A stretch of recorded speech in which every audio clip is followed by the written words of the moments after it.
She was a queen crowned in youth, a warrior forged in chaos, and a mother who defied kings and fate alike. Margaret of Anjou didn't just survive England's darkest wars, she shaped them.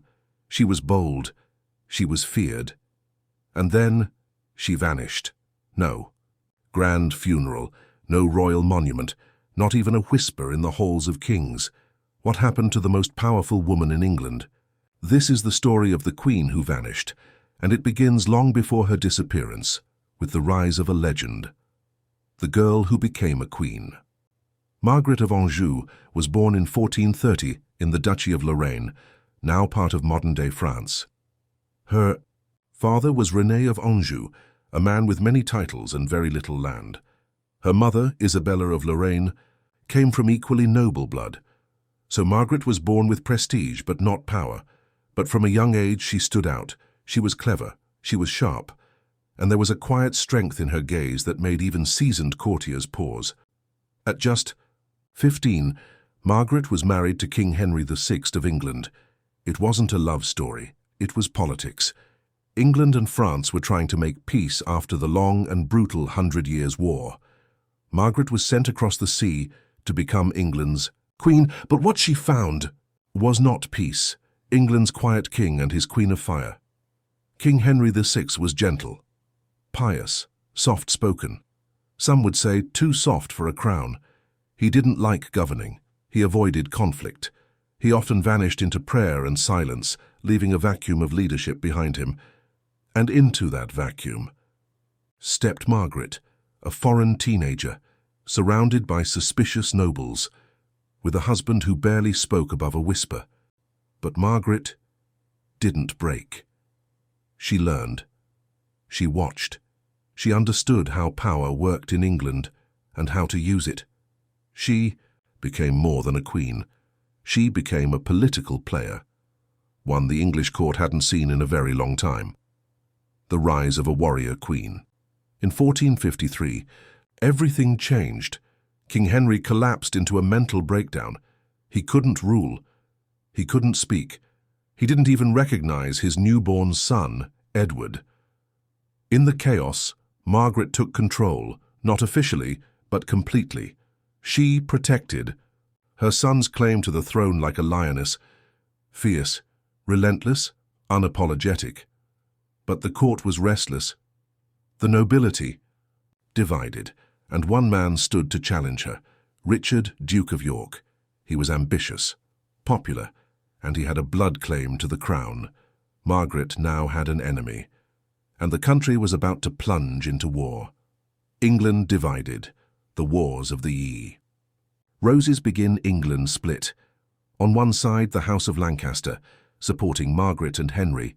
On the other, the House of York, backing Richard. The War of the Roses had begun. It wasn't just a battle of armies. It was families torn apart. Loyalty tested, land burned. And Margaret, she didn't hide in the shadows. She raised armies, she led campaigns. She sought allies in France and Scotland.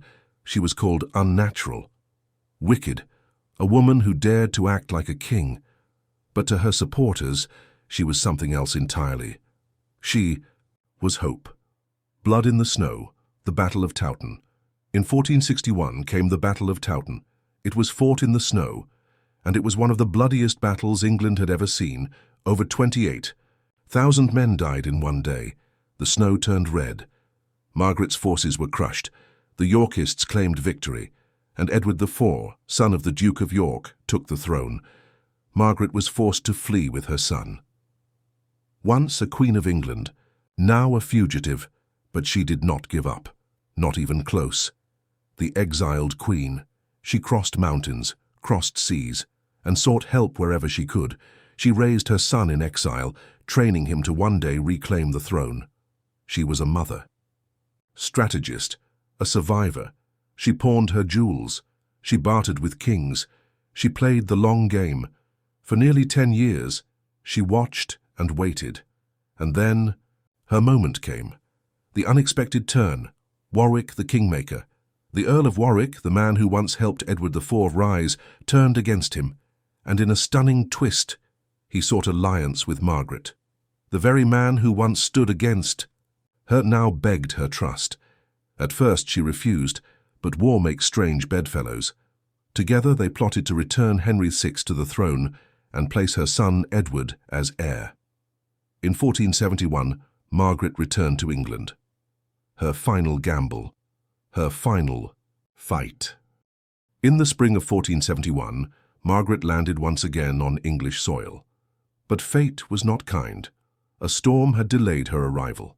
By the time she stepped ashore, the Battle of Barnet had already been fought, and Warwick, her unlikely ally, was dead. The man who once built kings now lay in the mud, struck down in a fog-shrouded battlefield, and so Margaret, barely having returned, found herself already cornered. But there was no turning back. Her son, Prince Edward, now 17, stood beside her. Tall, brave, raised for this very moment. Together, they marched with what forces they could gather toward one last confrontation with the House of York. May 4th. The fields near the town of Tewkesbury bristled with the banners of war. Margaret and Edward led the Lancastrian forces. Opposing them stood the army of Edward I, young, battle-hardened, and determined to crush them once and for all. It was the final act in a war that had torn England apart. Margaret watched her son ride into battle, the boy she had protected, trained, and raised in exile. He was her hope, her future, her legacy. But as the clash began, she must have felt it, the quiet dread that this would not end in glory. The Yorkists struck hard. Their cavalry outmaneuvered Margaret's forces. The lines collapsed. Lancastrian soldiers were cut down or hunted as they fled. And then came the blow that broke Margaret completely. Prince Edward was killed. Some say he died in battle. Others whisper he was captured and executed by Yorkist lords. However it happened, it was final. Her son, her only child, gone, and with him, any hope of reclaiming the throne. Margaret was captured shortly after. She was no longer the lioness queen of legend. She was a grieving mother, a fallen queen, a prisoner of war. She was taken to the Tower of London, a place where kings once imprisoned their enemies. Now it became her cage. There she waited, not for rescue but for a decision. What would become of the most dangerous woman in England, the one who had defied kings, who had raised armies, who had lost everything? Weeks after Tewkesbury, King Henry VI died in the Tower. The official report claimed illness, but few believed it. Most knew the truth. He was murdered quietly in the night. No witnesses. No trial, just a silent death. With him, the Lancastrian dynasty ended. The House of York, under Edward IV, stood unchallenged. And Margaret, she was kept alive, but only barely. For years, she remained a prisoner, not executed, not exiled, just forgotten. Her voice, once feared in courtrooms and war councils, was silenced, her presence erased from royal affairs. She was a ghost in a world she once ruled. In 1475, 4 long years after her capture, Margaret was ransomed by the French king. Louis XV paid for her release, not out of kindness but calculation. She returned to France, not as a queen, not even as a widow, but as a broken exile. She had no husband, no son, no crown. She lived quietly in the castle of Dampierre in Anjou. The fire that once lit up battlefields and parliaments flickered low, but it never went out. Even in her final years, she was known for her fierce intelligence and steely gaze. She never remarried. She never returned to England. She simply faded from history. Margaret of Anjou died on August 25, 1482. There was no royal procession, no grand tomb, no monuments carved in marble. She was buried in the Cathedral of Angers, quietly, without fanfare. One of the most powerful queens in English history, gone without a whisper. The woman who shaped civil war, who ruled when her husband could not, who fought for her child with every breath. Yunti was laid to rest in foreign soil, but Margaret's story did not end with her death. Because while kings ruled, it was she who shaped England's destiny during its most turbulent years.